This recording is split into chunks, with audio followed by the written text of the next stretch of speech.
英語聞き流しリスニング、英語テキストと MP3 音声ダウンロードは、ホームページからご利用いただけます。88thpp.com、88thpp.com。 7. The Adventure of the Blue Carbuncle.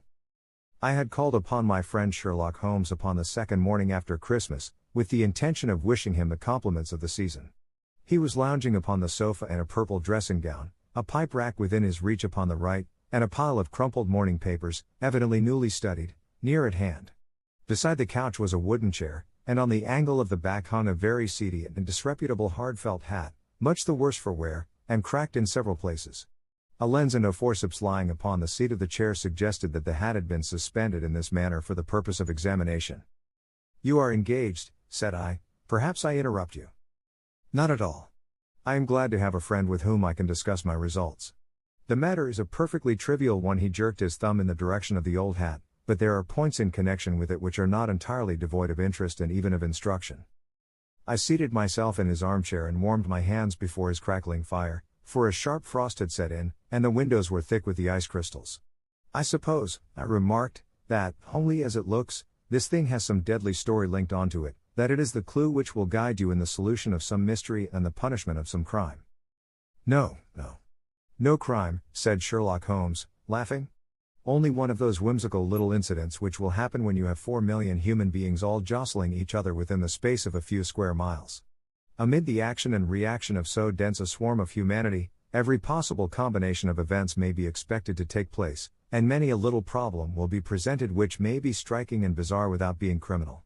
We have already had experience of such. So much so," I remarked, "that of the last 6 cases which I have added to my notes, 3 have been entirely free of any legal crime." "Precisely. You allude to my attempt to recover the Irene Adler papers, to the singular case of Miss Mary Sutherland, and to the adventure of the man with the twisted lip. Well, I have no doubt that this small matter will fall into the same innocent category. You know Peterson, the commissionaire?" "Yes. It is to him that this trophy belongs." "It is his hat." No, he found it. Its owner is unknown. I beg that you will look upon it not as a battered billycock but as an intellectual problem. And, first, as to how it came here.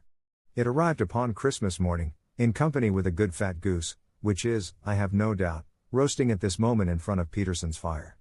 The facts are these: about 4 o'clock on Christmas morning, Peterson, who, as you know, is a very honest fellow, was returning from some small jollification and was making his way homeward down Tottenham Court Road. In front of him he saw, in the gaslight, a tallish man, walking with a slight stagger, and carrying a white goose slung over his shoulder. As he reached the corner of Gooch Street, a row broke out between this stranger and a little knot of roughs. One of the latter knocked off the man's hat, on which he raised his stick to defend himself and, swinging it over his head, smashed the shop window behind him. Peterson had rushed forward to protect the stranger from his assailants, but the man, shocked at having broken the window, and seeing an official-looking person in uniform rushing towards him, dropped his goose, took to his heels, and vanished amid the labyrinth of small streets which lie at the back of Tottenham Court Road. The roughs had also fled at the appearance of Peterson, so that he was left in possession of the field of battle, and also of the spoils of victory in the shape of this battered hat and a most unimpeachable Christmas goose. Which surely he restored to their owner? My dear fellow, there lies the problem. It is true that for Mrs. Henry Baker was printed upon a small card which was tied to the bird's left leg, and it is also true that the initials H.B. are legible upon the lining of this hat, but as there are some thousands of Bakers, and some hundreds of Henry Bakers in this city of ours, it is not easy to restore lost property to any one of them. What, then, did Peterson do? He brought round both hat and goose to me on Christmas morning, knowing that even the smallest problems are of interest to me. The goose we retained until this morning, when there were signs that, in spite of the slight frost, it would be well that it should be eaten without unnecessary delay. Its finder has carried it off, therefore, to fulfill the ultimate destiny of a goose, while I continue to retain the hat of the unknown gentleman who lost his Christmas dinner. Did he not advertise? No. Then, what clue could you have as to his identity? Only as much as we can deduce. From his hat? Precisely. But you are joking. What can you gather from this old battered felt? Here is my lens. You know my methods. What can you gather yourself as to the individuality of the man who has worn this article? I took the tattered object in my hands and turned it over rather ruefully. It was a very ordinary black hat of the usual round shape, hard and much the worse for wear. The lining had been of red silk, but was a good deal discolored. There was no maker's name, but, as Holmes had remarked, the initials H.B. were scrawled upon one side. It was pierced in the brim for a hat securer, but the elastic was missing. For the rest it was cracked, exceedingly dusty, and spotted in several places, although there seemed to have been some attempt to hide the discolored patches by smearing them with ink. "I can see nothing," said I, handing it back to my friend. "On the contrary, Watson, you can see everything. You fail, however, to reason from what you see. You are too timid in drawing your inferences. Then pray tell me what it is that you can infer from this hat?" He picked it up and gazed at it in the peculiar introspective fashion which was characteristic of him. "It is perhaps less suggestive than it might have been," he remarked, "and yet there are a few inferences which are very distinct, and a few others which represent at least a strong balance of probability. That the man was highly intellectual is of course obvious upon the face of it, and also that he was fairly well-to-do within the last 3 years, although he has now fallen upon evil days. He had foresight, but has less now than formerly, pointing to a moral retrogression, which, when taken with the decline of his fortunes, seems to indicate some evil influence, probably drink, at work upon him. This may account also for the obvious fact that his wife has ceased to love him. My dear Holmes. He has, however, retained some degree of self-respect," he continued, disregarding my remonstrance. "He is a man who leads a sedentary life, goes out little, is out of training entirely, is middle-aged, has grizzled hair which he has had cut within the last few days, and which he anoints with lime cream. These are the more patent facts which are to be deduced from his hat. Also, by the way, that it is extremely improbable that he has gas laid on in his house." "You are certainly joking, Holmes." "Not in the least. Is it possible that even now, when I give you these results, you are unable to see how they are attained? I have no doubt that I am very stupid, but I must confess that I am unable to follow you. For example, how did you deduce that this man was intellectual?" For answer Holmes clapped the hat upon his head. It came right over the forehead and settled upon the bridge of his nose. "It is a question of cubic capacity," said he. "A man with so large a brain must have something in it." "The decline of his fortunes, then?" "This hat is 3 years old. These flat brims curled at the edge came in then. It is a hat of the very best quality. Look at the band of ribbed silk and the excellent lining. If this man could afford to buy so expensive a hat 3 years ago, and has had no hat since, then he has assuredly gone down in the world." "Well, that is clear enough, certainly. But how about the foresight and the moral retrogression?" Sherlock Holmes laughed. "Here is the foresight," said he, putting his finger upon the little disc and loop of the hat securer. "They are never sold upon hats. If this man ordered one, it is a sign of a certain amount of foresight, since he went out of his way to take this precaution against the wind. But since we see that he has broken the elastic and has not troubled to replace it, it is obvious that he has less foresight now than formerly, which is a distinct proof of a weakening nature. On the other hand, he has endeavored to conceal some of these stains upon the felt by daubing them with ink, which is a sign that he has not entirely lost his self-respect. Your reasoning is certainly plausible. The further points, that he is middle-aged, that his hair is grizzled, that it has been recently cut, and that he uses lime cream, are all to be gathered from a close examination of the lower part of the lining. The lens discloses a large number of hair ends, clean cut by the scissors of the barber. They all appear to be adhesive, and there is a distinct odor of lime cream. This dust, you will observe, is not the gritty, gray dust of the street but the fluffy brown dust of the house, showing that it has been hung up indoors most of the time, while the marks of moisture upon the inside are proof positive that the wearer perspired very freely, and could therefore, hardly be in the best of training. But his wife, you said that she had ceased to love him. This hat has not been brushed for weeks. When I see you, my dear Watson, with a week's accumulation of dust upon your hat, and when your wife allows you to go out in such a state, I shall fear that you also have been unfortunate enough to lose your wife's affection. But he might be a bachelor. Nay, he was bringing home the goose as a peace offering to his wife. Remember the cart upon the bird's leg. You have an answer to everything. But how on earth do you deduce that the gas is not laid on in his house? One tallow stain, or even two, might come by chance, but when I see no less than 5, I think that there can be little doubt that the individual must be brought into frequent contact with burning tallow, walks upstairs at night probably with his hat in one hand and a guttering candle in the other. Anyhow, he never got tallow stains from a gas jet. Are you satisfied? Well, it is very ingenious, said I, laughing, But since, as you said just now, there has been no crime committed, and no harm done save the loss of a goose, all this seems to be rather a waste of energy. Sherlock Holmes had opened his mouth to reply, when the door flew open, and Peterson, the commissionaire, rushed into the apartment with flushed cheeks and the face of a man who was dazed with astonishment. "The goose, Mr. Holmes." "The goose, sir," he gasped. "Eh? What of it, then? Has it returned to life and flapped off through the kitchen window?" Holmes twisted himself round upon the sofa to get a fairer view of the man's excited face. "See here, sir. See what my wife found in its crop." He held out his hand and displayed upon the center of the palm a brilliantly scintillating blue stone, rather smaller than a bean in size, but of such purity and radiance that it twinkled like an electric point in the dark hollow of his hand. Sherlock Holmes sat up with a whistle. "By Jove, Peterson," said he, "this is treasure trove indeed. I suppose you know what you have got." "A diamond, sir? A precious stone. It cuts into glass as though it were putty." "It's more than a precious stone. It is the precious stone." "Not the Countess of Morcar's blue carbuncle?" I ejaculated. "Precisely so. I ought to know its size and shape, seeing that I have read the advertisement about it in the Times every day lately. It is absolutely unique, and its value can only be conjectured, but the reward offered of £1,000 is certainly not within a 20th part of the market price." £1,000? Great Lord of mercy! The commissionaire plumped down into a chair and stared from one to the other of us. "That is the reward, and I have reason to know that there are sentimental considerations in the background which would induce the Countess to part with half her fortune if she could but recover the gem." "It was lost, if I remember aright, at the Hotel Cosmopolitan," I remarked. "Precisely so, on December 22nd, just 5 days ago. John Horner, a plumber, was accused of having abstracted it from the lady's jewel case. The evidence against him was so strong that the case has been referred to the assizes. I have some account of the matter here, I believe." He rummaged amid his newspapers, glancing over the dates, until at last he smoothed one out, doubled it over, and read the following paragraph. "Hotel Cosmopolitan jewel robbery. John Horner, 26, plumber, was brought up upon the charge of having upon the 22nd inst. Abstracted from the jewel case of the Countess of Morcar the valuable gem known as the blue carbuncle.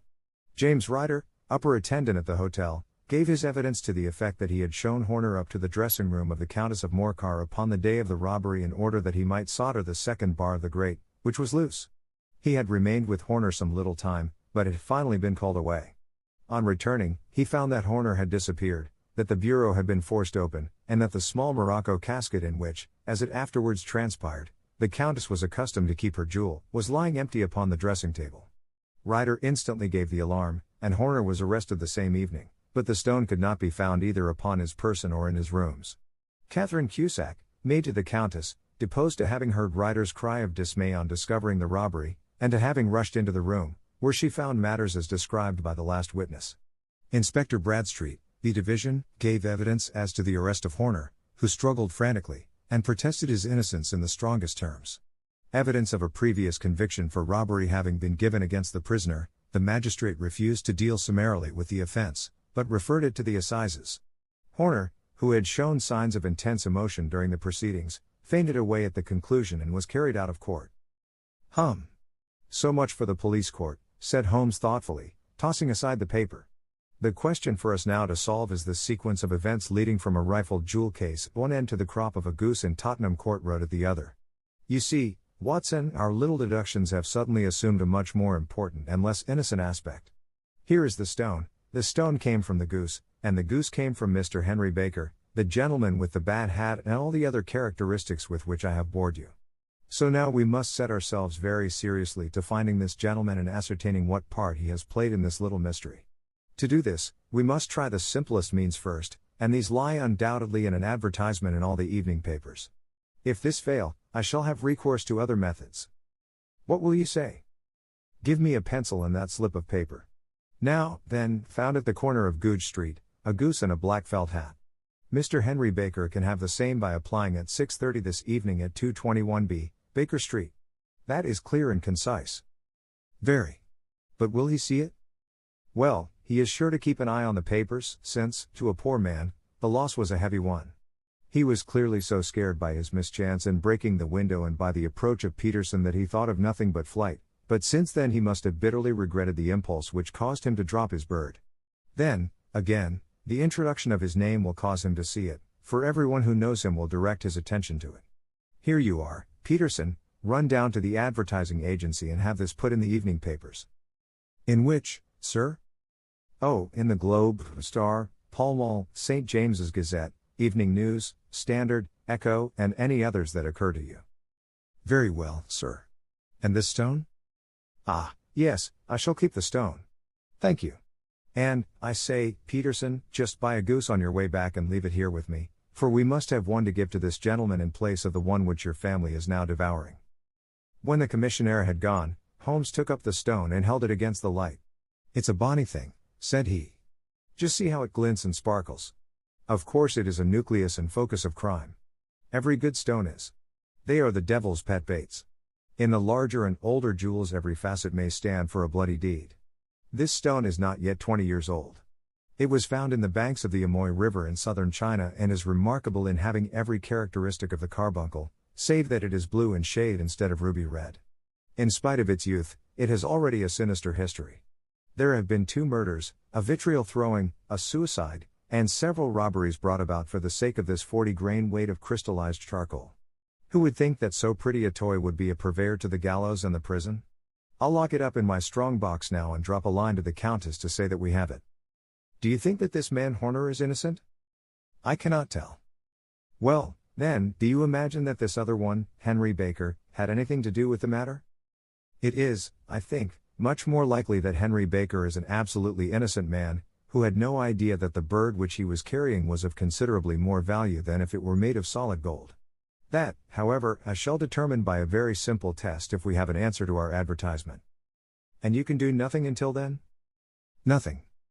In that case I shall continue my professional round. But I shall come back in the evening at the hour you have mentioned, for I should like to see the solution of so tangled a business. Very glad to see you. I dine at 7. There is a woodcock, I believe. By the way, in view of recent occurrences, perhaps I ought to ask Mrs. Hudson to examine its crop. I had been delayed at a case, and it was a little after 6:30 when I found myself in Baker Street once more. As I approached the house I saw a tall man in a Scotch bonnet with a coat which was buttoned up to his chin waiting outside in the bright semicircle which was thrown from the fanlight. Just as I arrived the door was opened, and we were shown up together to Holmes' room. Mr. Henry Baker, I believe, said he, rising from his armchair and greeting his visitor with the easy air of geniality which he could so readily assume. Pray take this chair by the fire, Mr. Baker. It is a cold night, and I observe that your circulation is more adapted for summer than for winter. Ah, Watson, you have just come at the right time. Is that your hat, Mr. Baker? Yes, sir, that is undoubtedly my hat. He was a large man with rounded shoulders, a massive head, and a broad, intelligent face, sloping down to a pointed beard of grizzled brown. A touch of red in nose and cheeks, with a slight tremor of his extended hand, recalled Holmes' surmise as to his habits. His rusty black frock coat was buttoned right up in front, with the collar turned up, and his lank wrists protruded from his sleeves without a sign of cuff or shirt. He spoke in a slow staccato fashion, choosing his words with care, and gave the impression generally of a man of learning and letters who had had ill usage at the hands of fortune. We have retained these things for some days, said Holmes, because we expected to see an advertisement from you giving your address. I am at a loss to know now why you did not advertise. Our visitor gave a rather shamefaced laugh. Shillings have not been so plentiful with me as they once were, he remarked. I had no doubt that the gang of roughs who assaulted me had carried off both my hat and the bird. I did not care to spend more money in a hopeless attempt at recovering them. Very naturally. By the way, bird, we were compelled to eat it. To eat it. Our visitor half rose from his chair in his excitement. Yes, it would have been of no use to anyone had we not done so. But I presume that this other goose upon the sideboard, which is about the same weight and perfectly fresh, will answer your purpose equally well. Oh, certainly, certainly, answered Mr. Baker with a sigh of relief. Of course, we still have the feathers, legs, crop, and so on of your own bird, so if you wish. The man burst into a hearty laugh. They might be useful to me as relics of my adventure, said he, but beyond that I can hardly see what use the disject a member of my late acquaintance are going to be to me. No, sir. I think that, with your permission, I will confine my attentions to the excellent bird which I perceive upon the sideboard. Sherlock Holmes glanced sharply across at me with a slight shrug of his shoulders. There is your hat, then, and there your bird, said he. By the way, would it bore you to tell me where you got the other one from? I am somewhat of a fowl fancier, and I have seldom seen a better grown goose. Certainly, sir, said Baker, who had risen and tucked his newly gained property under his arm. There are a few of us who frequent the Alpha Inn, near the museum. We are to be found in the museum itself during the day, you understand. This year our good host, Windigate by name, instituted a goose club, by which, on consideration of some few pence every week, we were each to receive a bird at Christmas. My pence were duly paid, and the rest is familiar to you. I am much indebted to you, sir, for a Scotch bonnet is fitted neither to my years nor my gravity. With a comical pomposity of manner he bowed solemnly to both of us and strode off upon his way. So much for Mr. Henry Baker, said Holmes when he had closed the door behind him. It is quite certain that he knows nothing whatever about the matter. Are you hungry, Watson? Not particularly. Then I suggest that we turn our dinner into a supper and follow up this clue while it is still hot. By all means. It was a bitter night, so we drew on our ulsters and wrapped cravats about our throats. Outside, the stars were shining coldly in a cloudless sky, and the breath of the passers-by blew out into smoke like so many pistol shots. Our footfalls rang out crisply and loudly as we swung through the Doctor's Quarter, Wimpole Street, Harley Street, and so through Wigmore Street into Oxford Street. In a quarter of an hour we were in Bloomsbury at the Alpha Inn, which is a small public house at the corner of one of the streets which runs down into Holborn. Holmes pushed open the door of the private bar and ordered 2 glasses of beer from the ruddy-faced, white-aproned landlord. Your beer should be excellent if it is as good as your geese, said he. My geese? The man seemed surprised. Yes. I was speaking only half an hour ago to Mr. Henry Baker, who was a member of your goose club. Ah. Yes, I see. But you see, sir, them's not our geese. Indeed. Whose, then?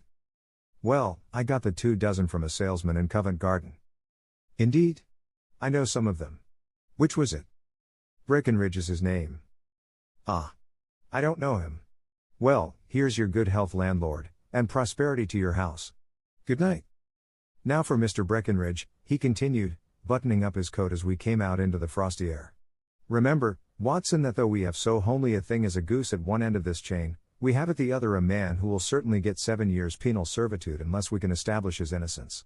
It is possible that our inquiry may but confirm his guilt, but, in any case, we have a line of investigation which has been missed by the police, and which a singular chance has placed in our hands. Let us follow it out to the bitter end. Faces to the south, then, and quick march. We passed across Holborn, down Endell Street, and so through a zigzag of slums to Covent Garden Market. One of the largest stalls bore the name of Breckenridge upon it, and the proprietor, a horsey-looking man, with a sharp face and trim side whiskers, was helping a boy to put up the shutters. Good evening. It's a cold night, said Holmes. The salesman nodded and shot a questioning glance at my companion.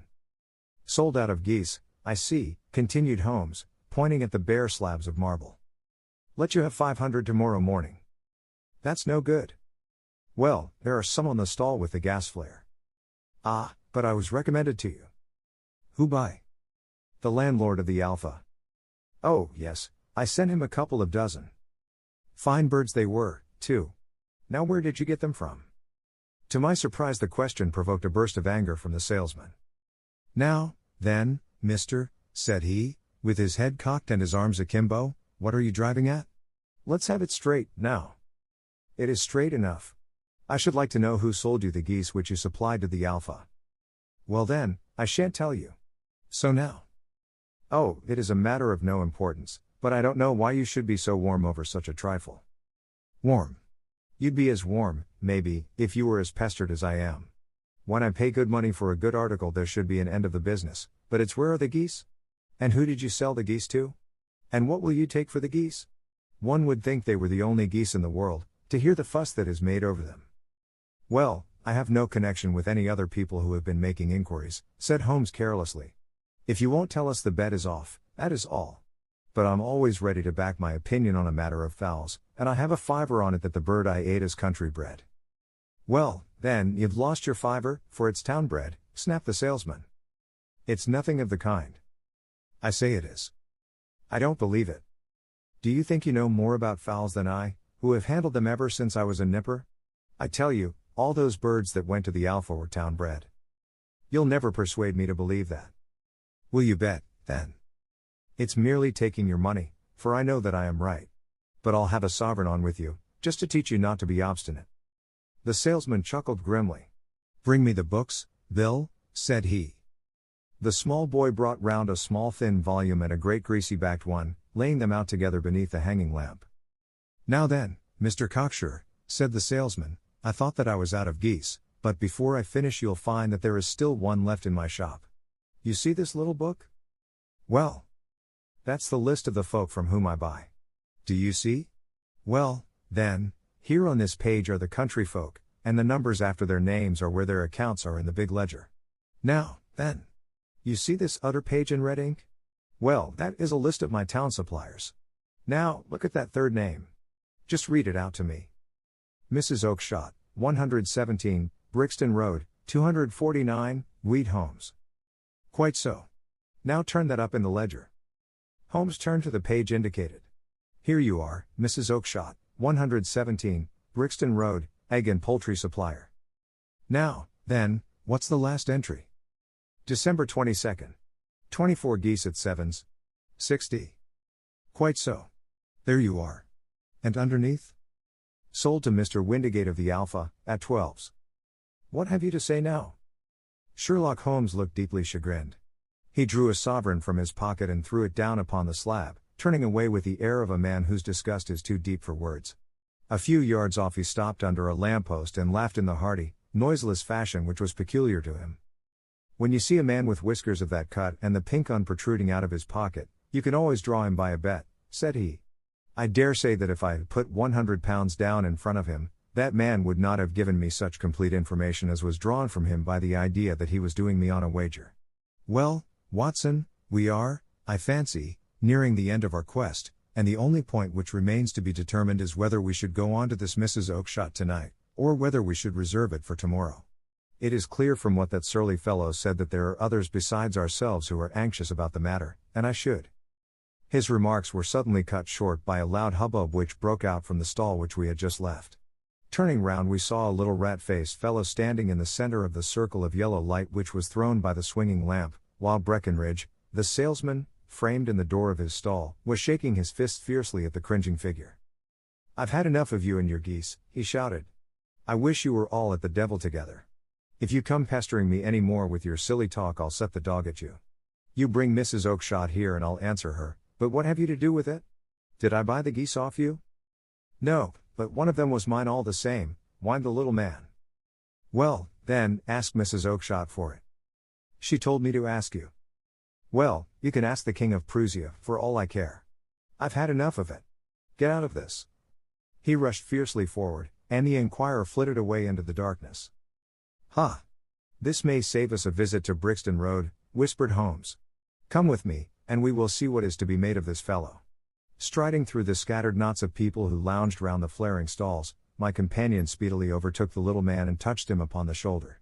He sprang round, and I could see in the gaslight that every vestige of color had been driven from his face. Who are you, then? What do you want? He asked in a quavering voice. You will excuse me, said Holmes blandly, but I could not help overhearing the questions which you put to the salesman just now. I think that I could be of assistance to you. You? Who are you? How could you know anything of the matter? My name is Sherlock Holmes. It is my business to know what other people don't know. But you can know nothing of this? Excuse me, I know everything of it. You are endeavoring to trace some geese which were sold by Mrs. Oakshott, of Brixton Road, to a salesman named Breckenridge, by him in turn to Mr. Windigate, of the Alpha, and by him to his club, of which Mr. Henry Baker is a member. Oh, sir, you are the very man whom I have longed to meet, cried the little fellow with outstretched hands and quivering fingers. I can hardly explain to you how interested I am in this matter. Sherlock Holmes hailed a four-wheeler which was passing. In that case we had better discuss it in a cozy room rather than in this wind-swept marketplace, said he. But pray tell me, before we go farther, who it is that I have the pleasure of assisting. The man hesitated for an instant. My name is John Robinson, he answered with a sidelong glance. No, the real name, said Holmes sweetly. It is always awkward doing business with an alias. A flush sprang to the white cheeks of the stranger. Well then, said he, my real name is James Ryder. Precisely so. Head attendant at the Hotel Cosmopolitan. Pray step into the cab, and I shall soon be able to tell you everything which you would wish to know." The little man stood glancing from one to the other of us with half-frightened, half-hopeful eyes, as one who is not sure whether he is on the verge of a windfall or of a catastrophe. Then he stepped into the cab, and in half an hour we were back in the sitting room at Baker Street. Nothing had been said during our drive, but the high, thin breathing of our new companion, and the claspings and unclaspings of his hands, spoke of the nervous tension within him. "Here we are," said Holmes cheerily as we filed into the room. "The fire looks very seasonable in this weather. You look cold, Mr. Ryder. Pray take the basket chair. I will just put on my slippers before we settle this little matter of yours. Now, then. You want to know what became of those geese?" "Yes, sir. Or rather, I fancy, of that goose. It was one bird, I imagine, in which you were interested, white, with a black bar across the tail." Ryder quivered with emotion. "Oh, sir," he cried, "can you tell me where it went to?" "It came here." "Here?" "Yes, and a most remarkable bird it proved. I don't wonder that you should take an interest in it. It laid an egg after it was dead, the bonniest, brightest little blue egg that ever was seen. I have it here in my museum." Our visitor staggered to his feet and clutched the mantelpiece with his right hand. Holmes unlocked his strong box and held up the blue carbuncle, which shone out like a star, with a cold, brilliant, many-pointed radiance. Ryder stood glaring with a drawn face, uncertain whether to claim or to disown it. "The game's up, Ryder," said Holmes quietly. "Hold up, man, or you'll be into the fire. Give him an arm back into his chair, Watson. He's not got blood enough to go in for felony with impunity. Give him a dash of brandy. So. Now he looks a little more human. What a shrimp it is, to be sure." For a moment he had staggered and nearly fallen, but the brandy brought a tinge of color into his cheeks, and he sat staring with frightened eyes at his accuser. "I have almost every link in my hands, and all the proofs which I could possibly need, so there is little which you need tell me. Still, that little may as well be cleared up to make the case complete. You had heard, Ryder, of this blue stone of the Countess of Morcar's?" "It was Catherine Cusack who told me of it," said he in a crackling voice. "I see, her ladyship's waiting maid. Well, the temptation of sudden wealth so easily acquired was too much for you, as it has been for better men before you, but you were not very scrupulous in the means you used. It seems to me, Ryder, that there is the making of a very pretty villain in you. You knew that this man Horner, the plumber, had been concerned in some such matter before, and that suspicion would rest the more readily upon him. What did you do, then? You made some small job in my lady's room, you and your confederate Cusack, and you managed that he should be the man sent for. Then, when he had left, you rifled the jewel case, raised the alarm, and had this unfortunate man arrested. You then." Ryder threw himself down suddenly upon the rug and clutched at my companion's knees. "For God's sake, have mercy!" he shrieked. "Think of my father. Of my mother. It would break their hearts. I never went wrong before. I never will again. I swear it. I'll swear it on a Bible. Oh, don't bring it into court. For Christ's sake, don't." "Get back into your chair," said Holmes sternly. "It is very well to cringe and crawl now, but you thought little enough of this poor Horner in the dock for a crime of which he knew nothing." "I will fly, Mr. Holmes. I will leave the country, sir. Then the charge against him will break down." We will talk about that. And now let us hear a true account of the next act. How came the stone into the goose, and how came the goose into the open market? Tell us the truth, for there lies your only hope of safety." Ryder passed his tongue over his parched lips. "I will tell you it just as it happened, sir," said he. "When Horner had been arrested, it seemed to me that it would be best for me to get away with the stone at once, for I did not know at what moment the police might not take it into their heads to search me in my room. There was no place about the hotel where it would be safe. I went out, as if on some commission, and I made for my sister's house. She had married a man named Oakshott, and lived in Brixton Road, where she fattened fowls for the market. All the way there every man I met seemed to me to be a policeman or a detective, and, for all that it was a cold night, the sweat was pouring down my face before I came to the Brixton Road.